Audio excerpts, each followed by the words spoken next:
Morning, स्वागत है आपका हमारे चैनल नेक्स्ट 9 लाइफ पर। जी हाँ, तो आप सबको पता है कि आशा भोसले की ज़िंदगी भी बहुत कठिनाइयों से गुजरी है। जहाँ लता मंगेशकर की ज़िंदगी बहुत कठिनाइयों से गुजरती हुई दिखाई दे रही थी, वहीं आशा भोसले की भी ज़िंदगी आगे जाकर बहुत कठिनाइयों से गुजरी है। 16 साल की वो छोटी सी उम्र जब उन्होंने घर से भागकर शादी कर ली, परिवार के खिलाफ जाकर अपनी ही बड़ी बहन लता मंगेशकर के सेक्रेटरी गणपत राव भोसले से उन्होंने शादी की।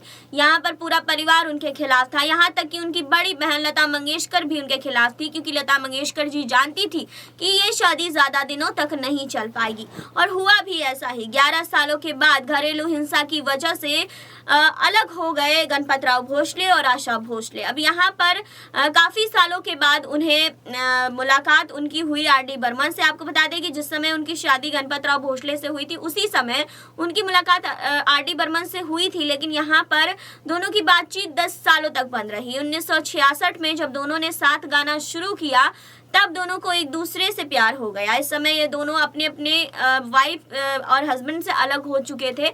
इसके बाद जब इन दोनों को लगा कि इन दोनों को शादी करनी चाहिए, तब यहाँ पर आपको बता दें कि यहाँ पर जो आर.डी. बर्मन है, उनकी माँ आ गई। उनकी माँ सख्त खिलाफ थी आशा भोसले के। तो आज हम इस रिपोर्ट में बताएंगे कि आखिर उनके ससुराल में क्या कुछ उन्हें झेलना पड़ा है, किस तरह से आर.डी. बर्मन की जो माँ है वो भी आशा भोसले के खिलाफ हो गई थी।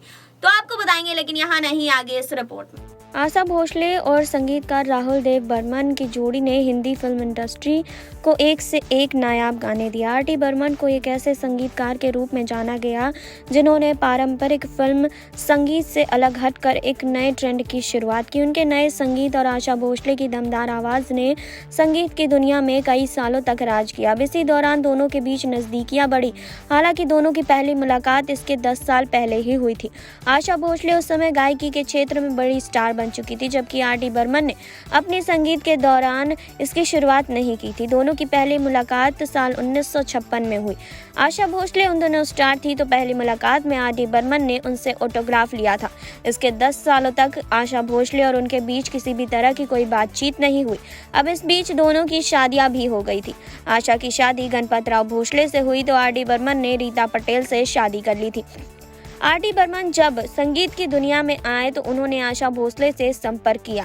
1966 में फिल्म तीसरी मंजिल के लिए वो संगीत दे रहे थे और इस फिल्म के गाने ओ हसीना जुल्फों वाली को बनाते वक्त दोनों एक दूसरे को पसंद करने लगे।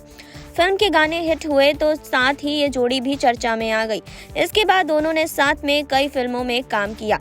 दोनों के बीच प्यार भी बढ़ता गया। इस दौरान एक वक्त ऐसा भी आया जब आशा भोसले केवल आर.डी. बर्मन के ही गाने गाती थी। एक बार उन्होंने कल्याण सेन के गाने के लिए डेट दे दिया था, लेकिन बहाना बनाकर आर.डी. बर्मन के लिए गाने चली गई।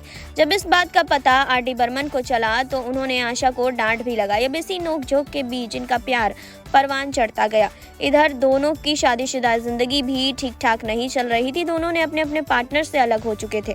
अब इसके बाद दोनों ने शादी का फैसला कर लिया, लेकिन आर.डी. बर्मन की मां नहीं चाहती थी कि आशा उनके घर की बहू बने। आर.डी. बर्मन अपनी मां के खिलाफ भी नहीं जा सकते थे, इसलिए दोनों ने अलग होने का फैसला कर लिया। अब इस दौरान आर.डी. बर्मन के पिता एस.डी. बर्मन का निधन हो गया और उनकी मां मानसिक रोग से ग्रसित हो गई और उनकी याददाश्त भी चली गई। उनकी हालत अब इतनी खराब हो गई कि वो अपने बेटे को भी नहीं पहचान पा रही थी।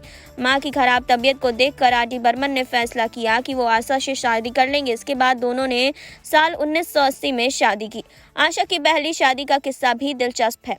आपको बता दें कि आशा भोसले की पहली शादी मात्र 16 साल की उम्र में हुई थी और 16 साल की थी तभी लता मंगेशकर के 31 वर्षीय सेक्रेटरी से उन्होंने शादी कर ली थी। जी हाँ, उनकी यही शादी घर वालों की मर्जी के खिलाफ हुई थी। इसके बाद लता मंगेशकर ने उनसे बातचीत भी बंद कर दी थी। हालांकि 11 सालों के बाद दोनों की शादी टूट गई थी। इसके बाद वो अपने 2 बच्चों को लेकर मायके आ गई थी। उस दौरान वो गर्भवती भी थी। आशा भोसले ने पंचम दा से 47 साल की उम्र में शादी की। पंचम दा उस वक्त 41 साल के ही थे। जी हाँ, आपको बता दें आर.डी. बर्मन ने शादी की थी आशा भोसले थे। अब इस दौरान बॉलीवुड में कई ऐसे आइकॉनिक गाने देने वाले म्यूजिक डायरेक्टर आर.डी. बर्मन यानी राहुल देव बर्मन के बारे में हम आपको बता रहे हैं। उनका जन्म 27 जून 1939 को कलकत्ता में सिंगर और कंपोजर सचिन देव बर्मन के घर हुआ। जी हां, डी बर्मन पंचम दा के नाम से जाने जाने लगे। उन्होंने 331 फिल्मों के लिए म्यूजिक कंपोज किया और ज़्यादातर फिल्म अपनी पत्नी आशा भोसले और किशोर कुमार संग ही किया। उन्होंने कई बेहतरीन गाने भी गाए और जिसमें शोले फिल्म का मशहूर गाना महबूबा महबूबा भी शामिल था। आर डी बर्मन की पर्सनल लाइफ की बात करें तो उन्होंने 1966 में रीटा पटेल से शादी कर ली। दोनों की मुलाकात दार्जिलिंग में हुई थी और वो बर्मन की फैन थी। रीटा ने अपने दोस्तों से शर्त लगाई थी कि वो बर्मन को डेट करेंगी। दोनों ने एक दूसरे को डेट भी किया और 1966 में इनकी शादी भी हुई। जी हाँ, बर्मन की शादी लंबे समय तक नहीं चल पाई और 1971 में इनका तलाक हो गया। जी हाँ, रीटा से अलग होने के बाद पंचम दा होटल में बैठे और यहाँ उन्होंने मशहूर गाने मुसाफिर हूँ यारों की धुन बनाई थी। जी हाँ, ये गाना साल 1972 में रिलीज हुआ और इसका फिल्म परिचय था। जी हाँ, डी बर्मन ने अपने पिता सचिन देव बर्मन के साथ स्टूडियो जाते थे और यहाँ पहली बार उन्होंने आशा भोसले को देखा और उनसे इम्प्रेस हो गए। इतना ही नहीं, बर्मन ने आशा से ऑटोग्राफ भी मांगा।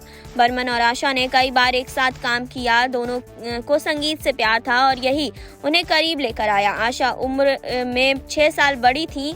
दा ने शादी के लिए उन्हें प्रपोज कर दिया। आशा की पहली शादी भी टूट गई थी और उनके 3 बच्चे थे। आशा भोसले की पहली शादी अच्छी नहीं रही थी जिससे वो काफ़ी परेशान रहती थी, लेकिन वो पंचम दा को मना नहीं करना चाहती थी। बहुत सोचने के बाद उन्होंने शादी के लिए हाँ कह दिया और 80 के दशक में दोनों ने शादी की। दोनों अपनी नई जिंदगी से बहुत खुश थे। इनके बीच प्यार, इज्जत और लगाव था।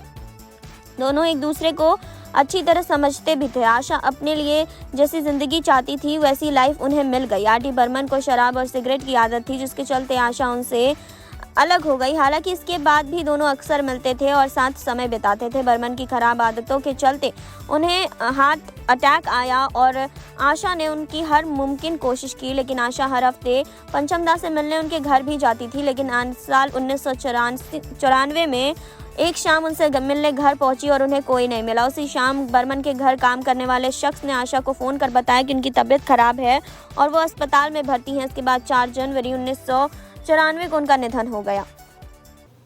आपने देखी अभी ये रिपोर्ट। आपने जाना आशा भोसले के बारे में। आपने जाना कि किस तरीके से जब आर डी बर्मन की माँ भी इस चीज़ के खिलाफ थी और जब आर डी बर्मन के पिता का निधन हुआ तब उनकी माँ मानसिक स्थिति से गुजर रही थी और यहाँ पर उन्होंने शादी करना ही सही समझा। 1980 में उन्होंने आशा भोसले से शादी कर ली। फैसला लिया कि दोनों एक दूसरे के साथ बच्चे नहीं करेंगे, जो उनके बच्चे हैं वो उन्हें ही संभालेंगे।